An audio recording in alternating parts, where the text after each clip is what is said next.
Mummy जी, आप तो 4 दिन पहले ही आ जाइएगा।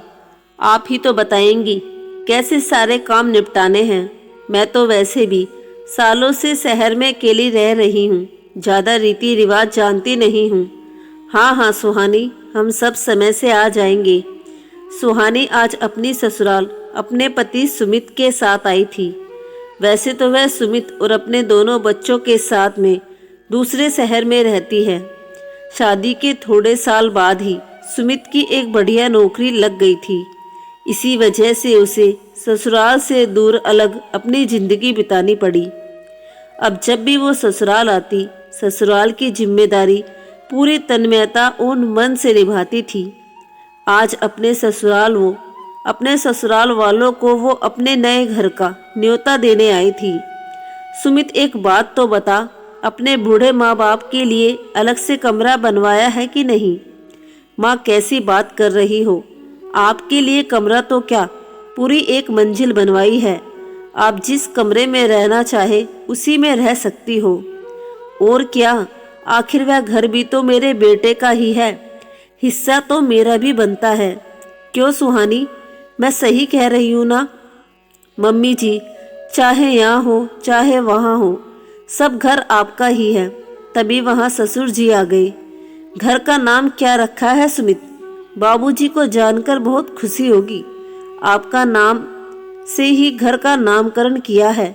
आपका शुभ नाम से शांति प्रसाद से प्रेरित होकर ही घर का नाम शांति कुंज रखा है। हाँ भाई, आखिर बाप हूँ तेरा, घर के नाम में तो बाप की हिस्सेदारी बनती ही है। हाँ बाबूजी, आप एकदम सही कह रहे हैं। भाभी केवल माँ बाप का ध्यान रखा और मेरा नहीं। क्यों दीदी, ऐसे क्यों कह रही हो? बोलिए ना, आपको क्या चाहिए? मैं तो सोने का हार लूंगी। आखिर मेरा भाई नए घर में जा रहा है। आपको तो पता ही है, जब आपकी शादी नहीं हुई थी तब उसके सारे काम मैं ही किया करती थी। आज उसका भुगतान का समय आ गया है। आखिर मेरा भी तो कोई हिस्सा बनता है इस खुशी में, कहकर सुहानी की ननंद सिया हंस पड़ी। सिया दीदी, माँ के बाद का दर्जा आपको ही दिया है मैंने, हिस्सेदारी तो आपकी बनती ही है, कहकर सुमित सिया की गोद में अपना सर रख कर लेट गया।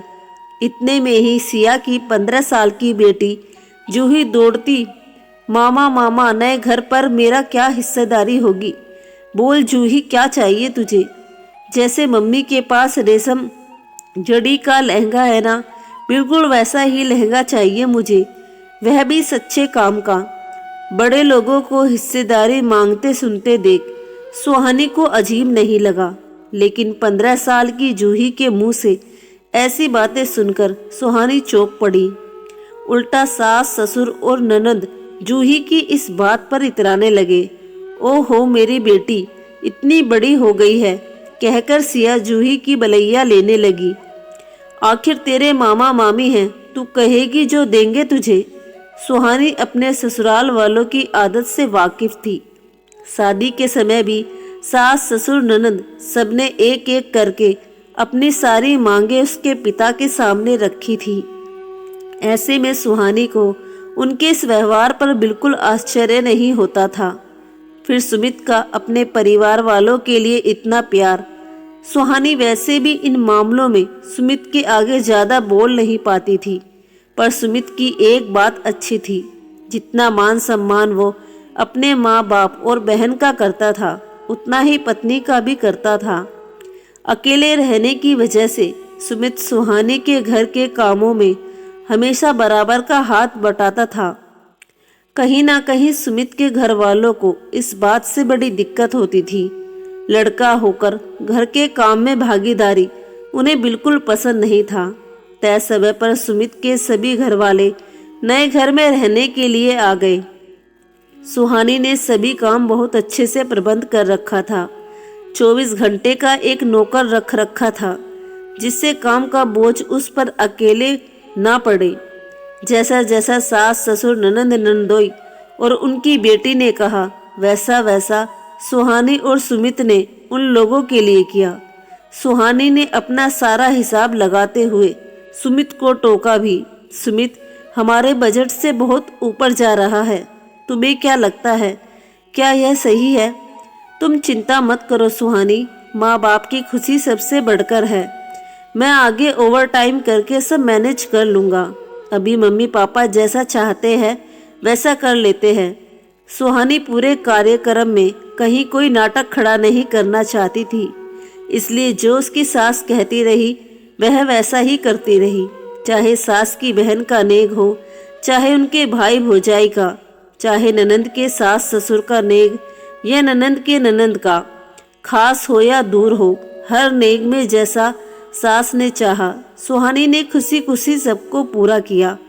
लेकिन इतना होते हुए भी सुहानी की सास को कुछ खटकता रहता था। वो था सुमित का सुहानी के हर काम में हाथ बटाना। आखिर सुहानी अकेली क्या क्या संभालती। ऐसे में सुमित ने घर को प्रबंधित करने का कार्य अपने हाथ में ले रखा था। 3 दिन तो सब कुछ बहुत अच्छा चला। चौथे दिन अचानक सुहानी के घर 24 घंटा काम करने वाली राधा का बेटा बीमार हो गया। दीदी, दुख तो बहुत हो रहा है, लेकिन अगले 4 दिन में आपकी मदद नहीं करा सकती। मेरे बेटे को बुखार है, अस्पताल में भर्ती कराना है। तू चिंता मत कर, तूने मेरी 3 दिन बहुत मदद करी है। आगे के 3 किसी तरीके से निकल ही जाएंगे। तू जा, तेरे बेटे को संभाल। और राधा चली गई। इधर अब रसोई के सारे कार्यों की जिम्मेदारी सुहानी के सर पर आ गई थी। सुमित सारी स्थिति समझ रहा था। दूर के रिश्तेदार तो सभी चले गए थे, लेकिन खास खास की सूची बनाई तो घर में अभी भी कम से कम 10 लोग थे।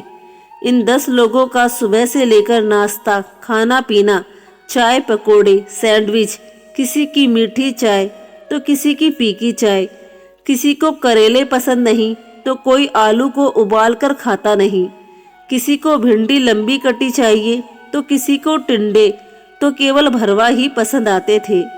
ऐसी अनगिनत फरमाइशें सुहानी के पास में सुबह से शाम तक रहती थी। सुमित दिन में तो काम पर चला जाता था, लेकिन सुबह शाम में सुहानी की पूरी मदद कराता था। सुमित की माँ कई बार उसे टोक देती थी, हम अभी थोड़े दिन में चले जाएंगे, हमारे साथ बैठकर थोड़ी बात भी कर ले। हाँ माँ, राधा चली गई है ना, अब सुहानी के पास काम ज़्यादा है, आप चिंता ना करें, मैं आपके साथ भी बात कर लूँगा। बात करना तो एक बहाना था। हकीकत में सास नहीं चाहती थी कि सुमित सुहानी को घर के कामों में मदद कराए। और फिर एक दिन तो कुछ ऐसा हुआ कि सुमित की माँ ने हंगामा खड़ा कर दिया। रविवार का दिन था। उस दिन सुमित ने रसोई के कामों में भी सुहानी की थोड़ी मदद कर दी। हाय हाय मेरा फूल जैसा बच्चा, इससे आज तक मैंने एक चम्मच तक नहीं धुलवाई है, और सुहानी तुमने मेरे बेटे का क्या हाल बना दिया। सुहानी ने सुमित को रसोई में से बाहर जाने का इशारा किया। सुमित को गुस्सा तो बहुत आया, लेकिन बात ज़्यादा आगे ना बढ़े इसलिए वो रसोई से बाहर आ गया। जैसे ही वो कमरे में गया, सास ने फिर से वही बात छोड़ दी। देखो सुमित, इस तरीके से अपनी पत्नी का गुलाम बन के रहना तुम्हें शोभा नहीं देता। आखिर तुम आदमी हो, ऐसे काम तुम्हें शोभा नहीं देते। तभी सुमित के पिताजी बोल पड़े, थोड़ी तो अपनी गरिमा बना के रखा कर। पहले ही सभी बिरादरी वालों के सामने सुहानी को इतना काम कराकर तूने हमारी नाक कटा दी है। अब क्या बर्तन धोकर हमारे सरेआम मजाक बनाएगा? सुमित अपने माँ बाप से किसी बात पर उलझना नहीं चाहता था। वह जानता था 2-3 दिन में माँ बाप चले जाएंगे, इसलिए उसने बात को वहीं ख़त्म करने की सोची। लेकिन वहाँ बैठे सभी सदस्यों को पाठ खत्म करने से चैन कहाँ मिलने वाला था। ऐसे में सुहानी का नंदोई बोला, भाई साले साहब माफ़ करना, माना कि आप अपनी पत्नी से बहुत ही प्यार करते हैं, लेकिन आपकी पत्नी ने हमारा तो बिल्कुल भी ध्यान नहीं रखा। सुमित ऐसी बातें सुनकर कुछ समझा नहीं। आखिर क्या कमी रह गई खातिरदारी में जीजा जी की जो इस तरीके से कर रहे हैं? आप बोलिए जीजा जी, क्या नहीं किया सुहानी ने? भाई नए घर में सभी ने अपना अपना हिस्सा ले ही लिया, आखिर हमें क्या मिला?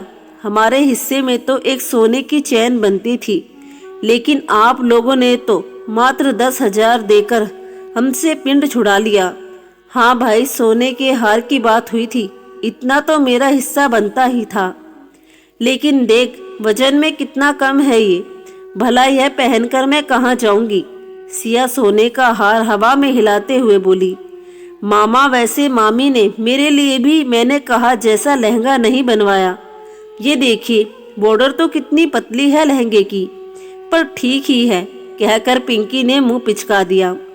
हाँ बेटा, बुरा मानने की बात नहीं है, तेरी मौसी जी भी कह रही थी, नेक में हिस्सा तो उनके पद के हिसाब से बहुत ही कम मिला है, और तेरी मामी, उन्हें तो साड़ी बिल्कुल भी पसंद नहीं आई। पर अब मैं क्या कहती, कुल मिलाकर बहू ने सभी पदों की हिस्सेदारी उनके मान सम्मान के अनुरूप नहीं दी। कहने को बहुत सब कुछ मेरे कहे कहे कर रही थी, लेकिन यह तो उसके खुद के समझ की बात है कि मेरे कहने के बावजूद भी उसे उन रुपयों में कुछ बढ़ाकर ही देना चाहिए। सुमित के लिए अब बर्दाश्त से बाहर था। वह सोच में पड़ गया, आखिर कैसा परिवार है ये। यहाँ मैं और सुहानी अपनी हर संभव कोशिश करने में लगे हैं, फिर भी इतनी शिकायतें। आखिरकार जीवन में पहली बार सुमित अपने माँ बाप के सामने ऊंचे स्वर में बोल ही दिया, जितने अच्छे से आप सभी को अपने हिस्सेदारी का ध्यान रहा, क्या कभी भी आपने अपनी भागीदारी के बारे में सोचा है?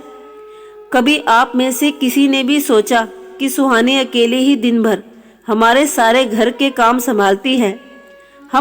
हम हमारे अधिकार का हिस्सा तो मांगने आ जाते हैं, लेकिन अपने कर्तव्यों में भागीदारी निभाने कभी नहीं आगे बढ़ते। ऐसे में मैं अगर उसकी कुछ मदद भी करा देता हूँ तो आपको वह भी बर्दाश्त नहीं होता। पापा जी, आपके नाम से तो इस घर का नाम है, क्या 4-5 दिनों के लिए भी आप बाजार से सब्जियां नहीं ला सकते थे? माँ, पूरी एक मंजिल आपके लिए बनवाई है इस मकान में, क्या थोड़ा सा साफ सफाई का जिम्मा नहीं निभा सकते थे? और सिया दीदी, सोने का गहना मांगा था आपने, जिससे आपने वह गहने मांगे उसी भाभी के साथ रसोई में थोड़ा काम नहीं करा सकती थी? और जूही को तो क्या बोलूं, आप सब ने उसको इतनी छूट दे रखी है कि आपसे भी 4 कदम बढ़ के ही बात करती है। जहां तक बात मेरे काम करने की है, तो फिर जब घर हम दोनों का है तो हर काम में भागीदारी भी हम दोनों की ही होनी चाहिए। पति पत्नी का रिश्ता आपसी समझ और सूझबूझ से बनता है। ऐसे में मुझे नहीं लगता कि मैं घर के कामों में भागीदारी करके कहीं कुछ भी गलत कर रहा हूँ। रही बात आपके नेक में हिस्सेदारी की, तो मेरे हिसाब से सुहानी और मैंने कहीं कोई कमी नहीं छोड़ी है, क्योंकि जिन लोगों को अपनी भागीदारी का ध्यान नहीं, ऐसे लोग हिस्सेदारी की बात नहीं करें तो ही बेहतर है। आप में से किसी को भी कोई भी दिक्कत हो तो वह 2 दिन पहले ही यहाँ से जा सकता है, क्योंकि मैं और सुहानी इससे ज़्यादा आप लोगों के लिए और कुछ नहीं कर सकते। अपना रूंधा गला लेकर सुमित कमरे से बाहर निकल गया। बात बिगड़ते देख माँ बेटी और सभी के हलक सूखने लगे। सभी एक दूसरे का चेहरा निहारने लगे। जानते थे सुमित बिल्कुल गलत नहीं है, क्योंकि जिस हक से हिस्सेदारी मांगी उसी हक से उनमें से किसी ने काम में भागीदारी नहीं निभाई। अब सबके पास अपनी अपनी पसंद बन चुकी थी। रहना है तो काम करो, नहीं तो अपने अपने घर जाने का रास्ता सुमित खोल चुका था।